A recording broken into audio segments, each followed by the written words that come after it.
For decades, Sime Darby Property has operated with a straightforward identity. They build massive physical townships across Malaysia's Klang Valley. It is a lucrative model, but it is inherently cyclical. Land is cleared, houses are sold, and revenue is collected once.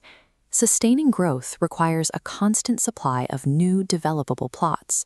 The global AI economy operates on a different geometry. Hyperscale operators need massive physical ground to park thousands of servers, creating a demand for secure, localized infrastructure that outpaces traditional residential growth. To capture this shift, a legacy developer has to change their core product. Instead of one-off property sales, the goal is the collection of continuous, compounding digital rent. This structural pivot is called Shift 25. It is a strategic reset aimed at moving the company from a traditional township builder towards the role of an AI landlord. The mechanism enabling this transition is Sovereign as a Service, or SLAS. SLAS stacks two revenue streams on a single footprint. It secures multi-decade leases for the physical ground, while simultaneously capturing recurring revenue from the software governed within those walls. Fragmented partnerships between landowners and software providers often create liability gaps and data silos. To maintain a deterministic command chain, the architecture must be vertically integrated, linking the physical concrete directly to the governing code. This move allows the provider to capture and govern the entire enterprise AI value chain. The physical staging ground for this operation is Elmina Business Park, a 1,500-acre industrial business hub in Selangor. This is the site of Google's KUL1 hyperscale campus. The initial phase represents a $2 billion foreign investment to establish their first Malaysian cloud region. For the landlord, these facilities anchor the investment and asset management segment, with 20-year leases that ignore standard property cycles. Because AI workloads require massive, sustainable power, the campus is secured by a contract for 1 terawatt-hour of certified renewable solar electricity annually. The facility then links into a global subsea cable network, providing the ultra-low latency connectivity required to bridge Malaysia, Singapore, and Australia. Combining land, green energy, and subsea cables forms the immovable base layer of the technology stack. Without this secure physical and energy baseline, higher-margin software layers have no sovereign territory to inhabit. Inside these facilities, rows of server racks provide raw compute power, a high-volume but largely commoditized product. For enterprise clients, the barrier to AI adoption is a lack of deterministic liability boundaries. Standard cloud models cannot yet guarantee that an AI won't make a costly, unauthorized state change. Mothership OS addresses this by acting as a deterministic, sovereign operating system built directly on top of the physical racks.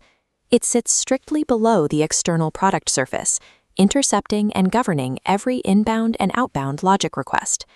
It enforces the tripartite runtime realignment doctrine, which separates probabilistic AI reasoning from actual machine-enforced execution. Physical enforcement of this doctrine requires a bifurcated storage architecture. As data flows from the AI reasoning node, context is stored in a dynamic database, while the final compliance decision locks permanently into an immutable memory block. This two-track system guarantees a forensic audit trail for regulated industries.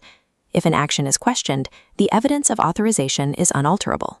This strict architecture prevents AI models from freely mutating financial realities or altering records without human-led legal oversight. Mothership OS converts raw server hardware into a legally defensible digital environment. Enterprise clients interact with the stack through governed product shells tailored to specific business functions. My Audit serves as the canonical financial workspace, governing ledger reconciliation and localized tax compliance. RPR Verify manages legal compliance, handling identity anchors and data subject access requests. RPR Project oversees physical field operations, managing contractor dispatch and evidence capture on site. These workspaces leverage AI reasoning, but keep the models strictly confined to their predefined operational corridors. By offering modular product lines, the provider can stack multiple SaaS premiums on top of the same physical server investment. These specialized workspaces convert the data center into an active, multi-industry enterprise engine. At the top of the stack is RPR Command, the supreme executive shell of the Sovereign as a Service model. The logic is governed by the composite authorization gate, It establishes that while an AI model can propose an action, it possesses zero authority to authorize it. Every proposal must clear the Sentinel decision function. If accountability or governance parameters do not match, the system blocks the state change automatically. This is enforced by the strike latch, a physical bottleneck that halts the digital process until a human intervenes. The latch forces an explicit human authorization, cryptographically binding the action to a real-world statutory identity. This ensures the human sponsor, the entity holding the legal bank account, retains absolute fiduciary authority over the system. Because the machine cannot authorize its own execution, the provider eliminates liability leakage from the AI errors back to the infrastructure layer. This absolute guarantee of human oversight is a primary selling point for risk-averse, multinational enterprise clients. The final gate seals the loop between the highest legal authority and the physical server racks below. The strike latch allows a property developer to host automated enterprise decisions at hyperscale without assuming the underlying operational risk. The SLAS model traces a single line of logic from the physical land up through the power and server racks into a governed OS and finally to a human authorization latch. This integrated technology stack fundamentally alters the company's valuation, moving it away from the limitations of the traditional developer model. The company shifts from one-off transactional sales to the collection of recurring digital rent from the global AI economy.